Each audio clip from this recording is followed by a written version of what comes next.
I'm not trying to brag, but I do well for myself. I've always had a mind for business, but changing the world requires intelligence, hard work, and just a touch of charisma. Consider the big players, Bill Gates, Elon Musk, the common cold, all of a touch of darkness in them, a flair for the unhinged, but nevertheless we submit to their legacies. I'm HSV the second, carrying my father's namesake, herpes simplex virus, and half his industrial DNA to boot. Want to know the secrets of my success? These new viruses don't know when to quit. They lyse cells left and right.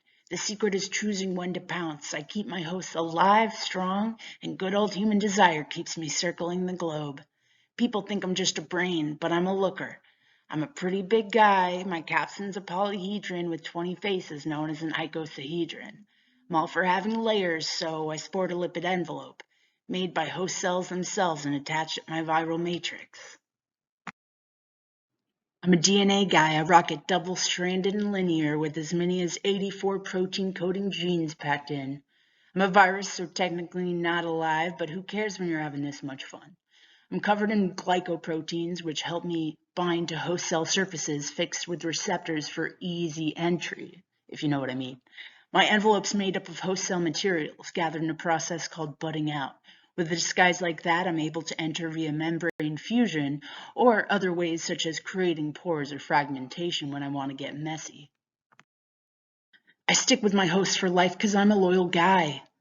I recruit new hosts often during asymptomatic viral shedding. With no sign that I'm running rampant, a high viral load builds up and I pass to a new property through mucus or other bodily fluids. Being HSV2, people think of me as genital herpes and my dad is oral, but we actually affect areas interchangeably. Condoms sometimes get in the way, but since I live in unprotected areas like the scrotum, butt cheeks, upper thighs, or labia, there's no surefire method. Most people don't even know I'm there. I stay away from routine STI testing because I don't cause a lot of health risks and they want to limit false positive results. It's estimated up to 80% of folks with HSV2 don't know and aren't symptomatic. But don't worry, I can still spread through them. Me and my pops, we look pretty similar and we definitely have some family traits. My genome's about half the same as his, so we have our differences. In terms of similarities, we both constrain cell destruction, except for the rare occasion that we pop out to the skin and create some lesions. Otherwise, we establish latency in the safe haven of sensory neurons and ganglia, keeping us safe from antivirals such as the cyclovir and its analogs. We usually stay in the peripheral nerves near site of initial infection, like the sacral ganglia in the case of genital herpes.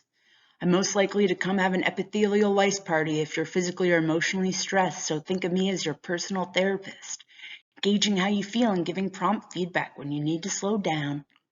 Natural stress hormones like corticosteroid trigger the viral reactivation. So how does that make you feel? During latent periods, I express latency-associated transcript RNA. This interferes with natural cell death, preserving a reservoir of the virus within your cells. A protein found in the human cell nuclei called ICP4 can keep lytic expression at bay, binding up the viral DNA elements and stopping transcription. When the protein dissociates, this silencing stops, making you vulnerable to lytic phases.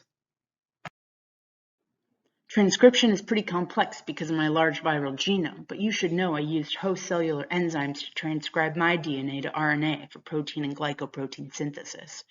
Humans are finally seeing some of my construction charity work.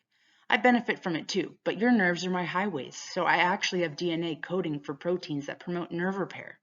Most viruses thrive in acidic environments, but I like neutral weather, so a lot of antiviral defenses that neutralize the pH are just adding to my vacation. HSV can infect a lot of species, with over 100 identified strains discovered, although notably, humans are the only primate with 2 herpes simplex viruses. Genetic sequencing shows that HSV1 was infecting humans before they were human, before the evolutionary split from chimpanzees, while HSV2 jumped from a mutated form from chimpanzees to humans, and I don't want to know why.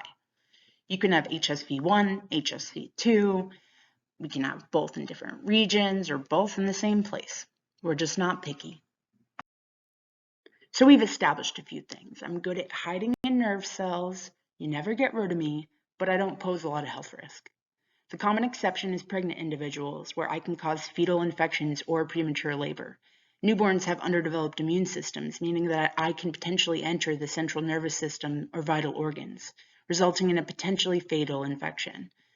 It's scary, but just don't be so quick to judge me. I'm a smart businessman. I mean virus. My industriousness does not need to be your demise, since chances are one day you'll be a business partners with a herpes virus near you.